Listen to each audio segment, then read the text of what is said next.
Let's do this. The Cult of Hockey podcast by the faithful and for the faithful. I'm David Staples of the Edmonton Journal, and I'm here tonight with Bruce McCurdy. Hey, Bruce. How's it going? Hey, David. How are you doing tonight?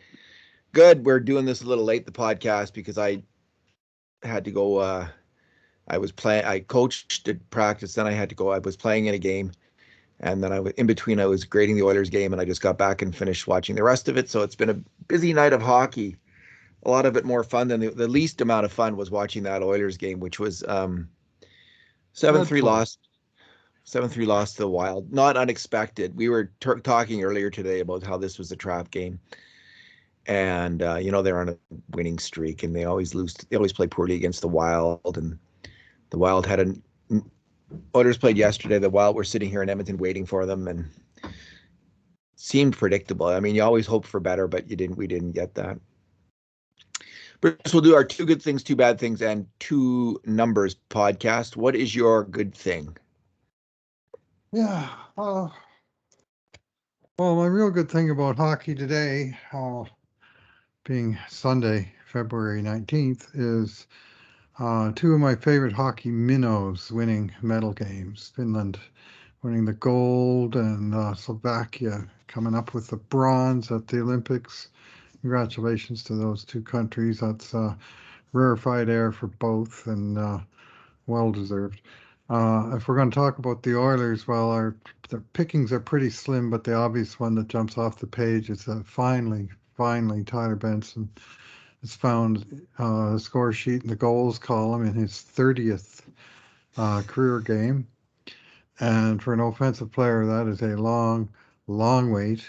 The sadness, of course, is that he wasn't able to celebrate that goal the way he would like, where it was a big goal in a winning effort, but instead a goal, even in the second period, already deep in garbage time of a game that had nothing but garbage time after about the first 6 minutes. Yeah. But score it he did, and he scored it by going into the blue paint, finding the puck and smashing it home. And he even did so with his mom and dad in the stands watching. So that's, he's an Edmonton boy, so I would imagine they're watching him a fair bit, but to get it in a home game with family watching. And, I've been far from alone and rooting for this guy. He's an Edmonton draft pick that we followed for a long time. I interviewed him a few years ago. Had the pleasure of sitting by his mom at one of the preseason scrimmages a few years ago, just by accident, but struck up a conversation with her and just followed his career with interest. And he did real well in Bakersfield for years and struggled to get that breakthrough in Edmonton and to get the stretch of games that I keep hoping that he's going to get. Well, one way he is going to get a stretch of games is by scoring goals and points. And tonight he got that all-important first one. He got off the schneid, as Jack Michaels will say, about 4 times a broadcast. Into the net she went. So congratulations, Tyler. You're off the schneid. You're on the score sheet. And may this be the first of many. Yeah, it was a nice, hard-working goal. Mm-hmm. He just got in there. Lagesson put it on net, and Lagesson's my good thing. I thought he had a pretty good game, William Lagesson. Mm-hmm. He was the only Oilers defenseman who, according to our look at the game, didn't make a major mistake on a goal against. Wow. The lone Oilers defenseman of the 7 who didn't do that, and that's something. He only made one major mistake on a grade A shot against. Mm-hmm. He on Benson's goal, he put the puck on net, and Hyman pried it. Got on the goalie and caused the disturbance. The puck came loose, and there was Benson to slam it home. So, but it all started with Wild Bill at the point. Lagesson is playing considerably better defense at the NHL level than I think he's ever played. He had a good streak initially when he first came up. He was teamed with Adam Larsson a year ago, but was not consistent. He couldn't keep that up, and his game fell apart. He was unimpressive under Dave Tippett. Was he on? He was on waivers. He's been on waivers a couple times. They waived him twice. And he's not been taken by other teams. Right. And not surprisingly, because he hasn't looked like an NHL player. But he is starting to look like one in these last few games. He and Niemelainen have looked quite good. in their games. Niemelainen wasn't bad tonight either. But I think Lagesson had a good game and was one of the few Oilers who did. One of the very few Oilers who did have a good game. One of the very few. I tell you, the numbers from Natural Stat Trick, the shot shares, are staggering when it comes to Lagesson. 14 shot attempts by Edmonton to 6 by Minnesota. Of course, this was a game where Edmonton did outshoot the Wild. But shots on goal with Lagesson on the ice, 8-1 for Edmonton. Goals 1-0. He was +1 in this game. That's no mean feat. And by their measure of scoring chances, 7-2 for the Oilers, and high danger chances, 5-0 for Edmonton when Wild Bill was on the ice. So those, that whole line of numbers is very good, and it would be very good in a very good game, which of course this wasn't. So it really stands out compared to some of these some of his other They must players. have missed. They Well, must have yeah, I missed think one so play, too. Bruce, because he was on the ice, and you can check this if you're scoring this at home. Second period, 10:45 mark of the second period, he allowed a pass and Kane allowed a shot on just an absolutely wicked slot shot. He was battling behind the net and he fell. I think he kind of fell down, and there was a pass out front, and there was a really good chance that the Wild had. How was that? That was a total grade A shot. I don't know why that would not be Yeah, charged. whether you're assigning blame or not, and they don't. They're just saying He's on still the on the ice. Well, he ice. was Yeah, on. Yeah, he was laying on the ice. yeah. So, So I don't know. I don't know how the system missed that, but it did anyway. mhm. Whatever. Um, Bruce, let's go to your bad thing. Yeah, boy, yeah. There is a plethora of bad things. This was a bad hockey game from the Oilers. They weren't ready from the get-go. They Yeah. weren't ready to defend the slot. They weren't ready to attack the other slot. When they did get in the other slot, they weren't ready to shoot the darn puck or at least hit the net with the shot. Uh, so out of all of the bad things, and there's a few guys, a few of the young guys had pretty dreadful games tonight, I thought. But uh, I'm going to say that I'm going to target the veteran netminder, who was the one fresh guy on the team coming into play tonight's game. He didn't have to play in Winnipeg yesterday like all these other guys did. And Mike Smith came in tonight, and he faced some tough shots, and he did not stop any of them. Not even one. He had 4 shots on him from the slot. They were all like 25 to 30 footers from between the hash marks, and the team was giving up shots, but he wasn't stopping any of them. 2 on the short side, 2 on the far side. They all hit the net. And, the Oilers really needed some saves in the early part of this game to give them some life, and they got none.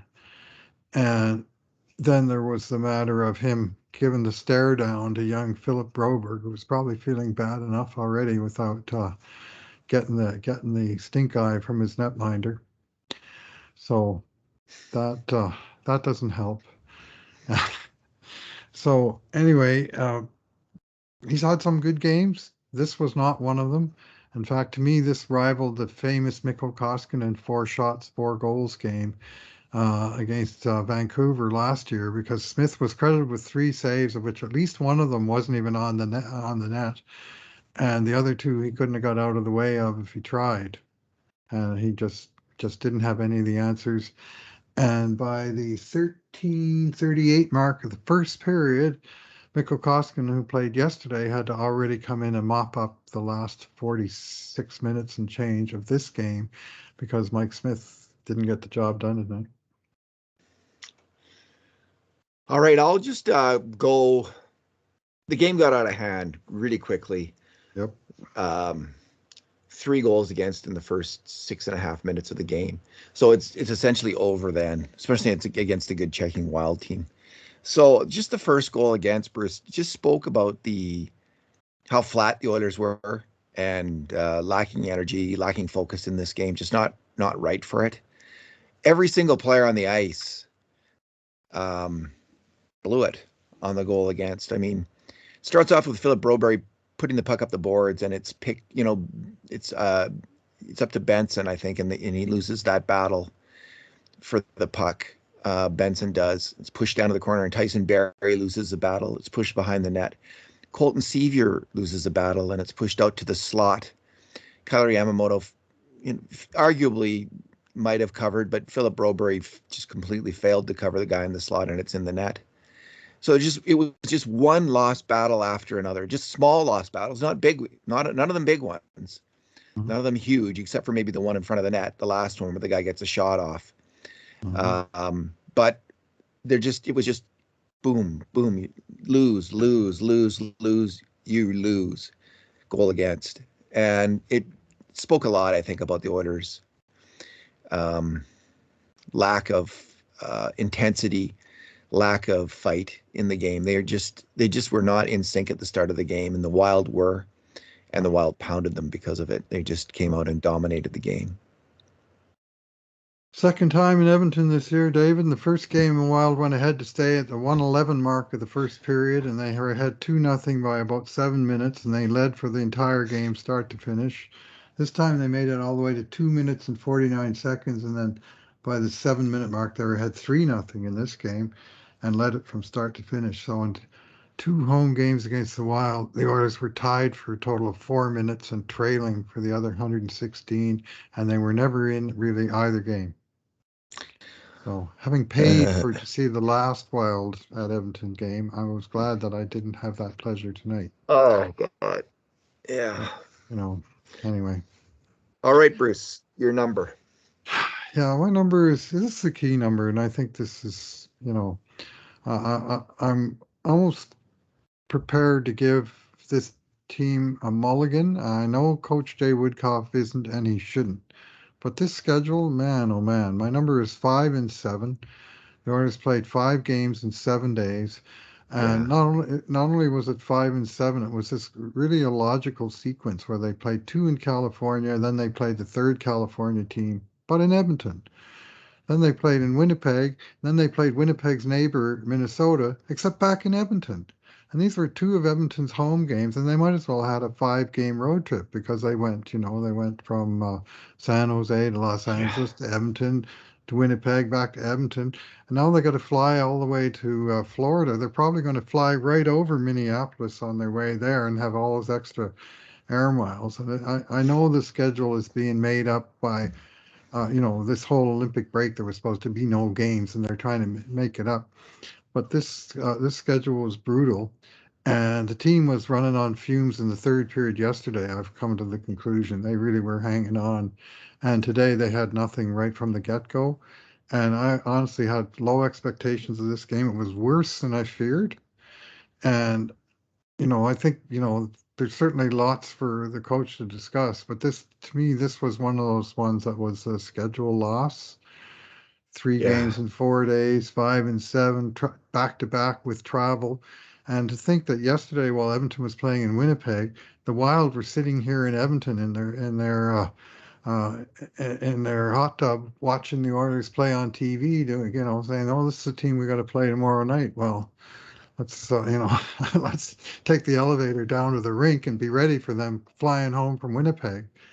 And it was, it's just one of those games where the schedule was not fair and balanced, and that happens both ways during the course of the season. But this was a game where, the odds were against them, and those chickens came home to roost. Indeed, yeah. It was a bad feeling heading into this one. And now they got a tough schedule coming up too. It's not going to get any easier, is it? And I'm not going to, totally crap on a team. They won 5 games in a row and they lost one. Okay, it's not the end of the world. But now they have to bounce back, and the next game is a huge test against the Stanley Cup champions. And then they have 2 more games against East powerhouses. Who would have ever guessed that the southeastern United States would ever be the valley of death in the NHL? But that's where it is right now. Well, low tax rates, maybe that has something to do with it. Bruce, my number is partly related to this game because Connor McDavid had a particularly ineffectual game, one of his worst games of the year probably. He didn't get much done. He wasn't terrible on defense, I should say. He wasn't, one of the people who was leaking grade A shots against this game, but he got very little done on the attack. Mm-hmm. And it's interesting, as great a player as he is, and he leads the league in scoring right now. McDavid has 71 points in 49 games. He's at 1 point ahead of both Draisaitl and Huberdeau, who have 70 points each in 50 games. And his even strength point total overall is pretty good. He's got 44. And other league leaders in that regard, let me just click on this. Johnny Gaudreau has 52 to McDavid's 54. Huberdeau has 48. Kaprizov of Minnesota has 46. So he's sixth overall in total even strength scoring in the NHL. But Bruce, if you go by rate of points per 60, even strength, Connor McDavid, he's not in the top 10, and he's not in the top 20, and he's not in the top 30. He ranks 31st overall in even strength scoring, and that was a surprise to me when I looked that up tonight. 2.93 per 60. That's not what I'd expect from Connor McDavid. And Leon Draisaitl ranks 46th in the NHL. Next best on the Oilers is Zach Hyman, who's 104th at 2.2 points per game, which is actually pretty good. That's a $5 million winger or whatever. It's $5.5 million winger. That's about right for Zach Hyman. Puljujarvi is at 1.86 points per 60, which is 176th in the NHL. And again, that's not bad. But other than that, in terms of point production at even strength, it's not a pretty picture for the Oilers forwards right now. Maybe is going to pick up with Kane joining the team and them getting a little bit more juice so that they're top six, but they're not dominant scorers this year so far. I don't know if that's the right word, because they just by total points they are, but they play a lot of minutes. They play a lot of minutes. And I don't know. They're just not totally clicking. I guess what I'm seeing is that they haven't yet found line combinations that totally click. And I thought they were getting there. I thought with Hyman and maybe Puljujarvi and McDavid, or Hyman and Yamamoto and McDavid, that line's been pretty good the last few games leading into this. They were getting a lot of chances the last few games, but not tonight. Anyway, as you say, Bruce, as we say, this was a trap game. It was one game. They've been on a good streak. But I'd like to see, and I think we should expect Connor McDavid. I think he would expect himself to be in the top 10, if not the top 5, if not number 1 for even strength scoring in the NHL. And they got to figure out a way to make that happen. Were they overusing him? Was that the issue? Was the wrong line mates? What's not working? And make that work. I think the line mates are there. They can find them. But they haven't yet. They haven't completely cracked the code this season of how to get the most out of these Draisaitl and McDavid at even strength. And they played a fair amount of time together as well. So, and I mean, we've seen that a lot. Some people really believe in that still, putting those two guys together. But I'm not a fan of that. But anyway, it's not enough from either of them. In recent times, we've seen them playing separately for the most part, with occasional special events, like yesterday's 4-on-4 that produced the game-winning goal, for instance, in Winnipeg. But especially after penalties, sometimes the last minute of the period, that put them together.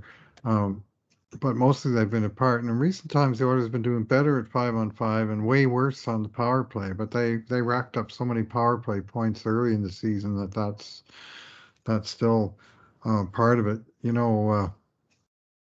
the last, I think this is right. In the last 25 games, Leon Draisaitl has 1 power play goal, and Connor McDavid has 2 power play goals in his last 44, and Ryan Nugent-Hopkins has none all year. So the power play, there's a real odd split there where they were dominant for 25 games and pretty brutal for the next 25. So, it's not just even strength where there's deficiencies, and sort of the recent half of the games played to this point, the power play as well. So that's not good. I guess one good thing that happened tonight, David, is that neither of Draisaitl nor McDavid were seriously hurt, even as both were attended to Yeah. on the bench by trainer TD Force during the game. Draisaitl took a wicked shot to the head and he got a little cut under his eye. He threw a check at Big Jordan Greenway, but he got a helmet in the face, and that can be bad news. And then McDavid got all tangled up in the corner and got his skate hooked up and then went into the boards awkwardly, and he came off favoring his leg, and you're just going, I don't care if we lose 20-0. We don't want to lose McDavid or Draisaitl in this game, right? And seems like, they both finished the game. So, but it was a rough night for the Oilers from top to bottom. Hockey's a rough game, I'm sure these guys play all year long with just numerous bangs, bruises, hurts, aches, and pains. Just constant, endless, right? It's just nonstop. That they'd have like pretty serious, nagging, smaller injuries that they're working through all the time. And it could explain some of the performance issues this year, a little bit at least. So anyway, I just thought that was interesting. It was a surprise to me to see McDavid at 31st overall in terms of rate of even strength scoring for forwards in the NHL. Bruce, I got to get writing here. So on the game grade. So let's leave it there. Thanks for talking tonight. Enough said about that game for sure. Yeah. Thanks for listening, everyone. And in the meantime, and in between times, this has been another edition of the Cult of Hockey podcast.